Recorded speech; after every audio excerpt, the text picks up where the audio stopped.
Haleluya. Saya mau bertanya mengenai dipanggil dan dipilih, apakah Salomo termasuk orang yang dipilih atau tidak? Karena kalau kita lihat dalam Alkitab, Salomo menjadi orang yang meninggalkan Tuhan. Terima kasih.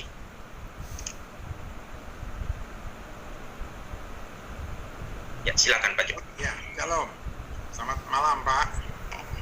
Jadi begini, Pak ya. Malam ini kita membahas ini, firman Tuhan dalam perjanjian baru ini, untuk melihat bagaimana supaya kita, masing-masing diri kita berkaca, mengerti bagaimana kasih Allah kepada kita.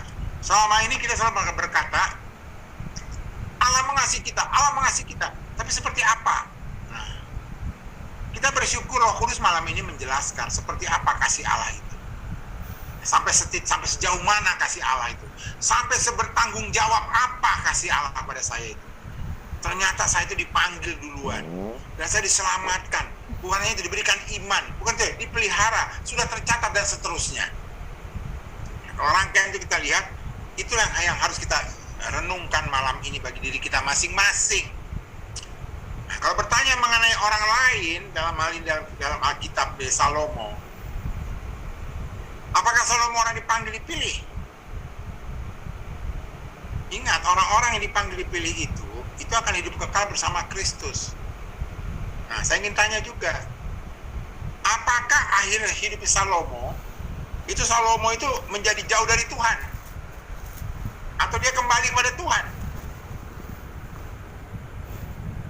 Coba ada yang bisa jawab nggak? Bagaimana akhir hidup Salomo? Apakah Salomo itu menjadi orang yang masih berkenan di hadapan Tuhan atau malah tidak? Seperti contohnya Saul.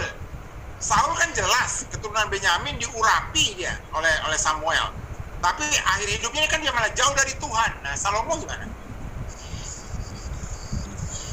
Akhir hidupnya semakin dekat dengan Tuhan. Ada pertobatan, Pak. Nah, jadi kita selalu melihat dari akhirnya. Daud Sama saja. kenapa? Sama saja, Pak. Salomo sama Saul. Maksudnya sama saja. Udah. Ya, sama saja. Lewat kesaksian penulis kitab itu kan akhir hidupnya dia semakin tak percaya kepada Tuhan. Di sini ada Memilih menyembah perempuan-perempuan Baal daripada memilih Tuhan. ya itu salah satu tindakan Salomo yang tidak berkenan. Yang saya tanya di akhir hidupnya, apakah dia kembali kepada Tuhan atau tidak? Tidak. Yang satu bilang tidak, yang satu bilang iya. Nah, saya jadi bingung nih. Coba moderator, coba lihat di firman Tuhan mengenai Salomo, kisah Salomo. Seperti apa akhirnya Salomo itu? Lihat aja di pengkhotbah. Dan dari Pak Markus Ruku, dari Banyuwangi katakan, lihat, nah ini saja udah berbeda-beda nih. Kembali bertobat. Di pengkhotbah itu kan sudah jelas. Dia kembali, Pak. Bertobat dia, Pak. Pak Markus di pengkhotbah dikatakan apa, Pak Markus?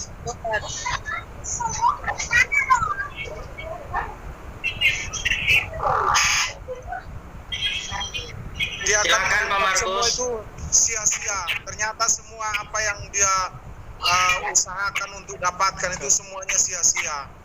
Artinya berarti dia kembali kepada Tuhan. Ya, jadi begini Amin, ya. setuju. Kembali ke Tuhan.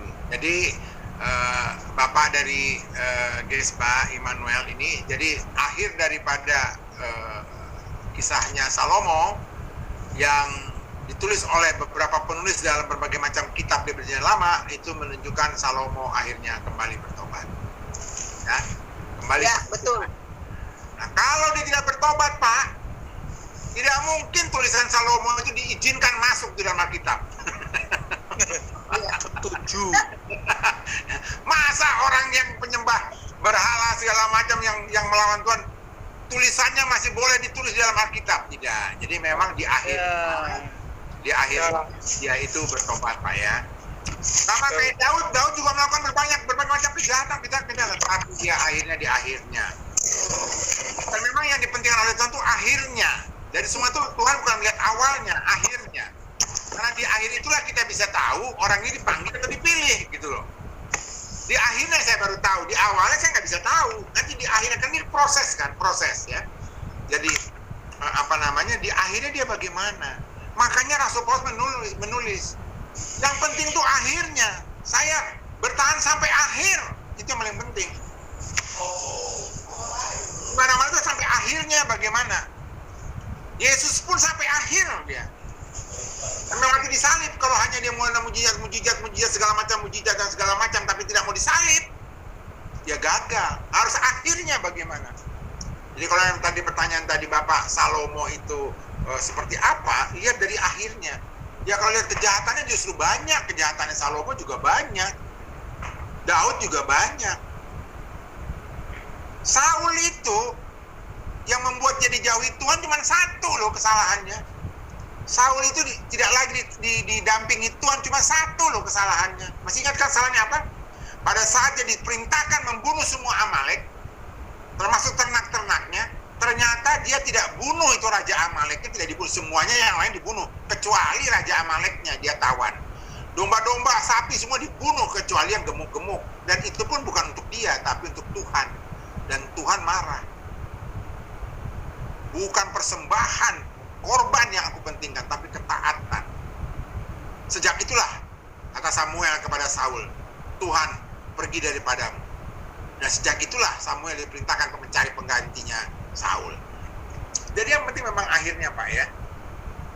Jadi kembali yang sederhana menjawab pertanyaan tadi, akhirnya Salomo itu adalah kembali pada Tuhan. Nah itu artinya memang orang-orang dipanggil dipilih. Kita hanya bisa lihat memang di akhirnya. Kalau melihat kasusnya, tahu nggak berapa lama yang namanya Petrus melayani? Atau yang gampang gini lah, berapa lama Stefanus melayani Tuhan? Yang paling gampang Stefanus deh. Berapa lama Stefanus? Sebentar. Ya, sebentarnya berapa lama? Ada nggak itu di atas 5 tahun? Nggak ada. Nggak sampai setahun pun. Dia cuma setahunan aja kalau dia melayani. Tapi yang penting akhirnya Paulus alias Saulus yang berubah jadi Paulus, dia sampai umur 20-an menjelang 30, dia masih orang Farisi. Berapa tahun dia melayani Tuhan? Kurang dari 30 tahun. Yang penting akhirnya. Kita semua di sini sudah masuk zaman akhir nih. Nah, makanya dikatakan minggu lalu, makinlah kita bergiat. Nah, kalau Tuhan malam ini membukakan rahasia firman Tuhan, bagaimana kita sudah benar-benar terjamin keselamatan kita, bagaimana kita sudah terdaftar di buku kehidupan, kitab kehidupan. Waduh, apalagi yang membuat kita jadi malas mendengarkan firman Tuhan. Kalau malam ini kita diberi kesempatan mendengarkan firman Tuhan, sebagaimana Maria dikatakan oleh Yesus, Maria mendapatkan yang terbaik dan tidak ada satupun yang bisa merebut itu dari mereka. Kita semua di sini mendapatkan yang terbaik.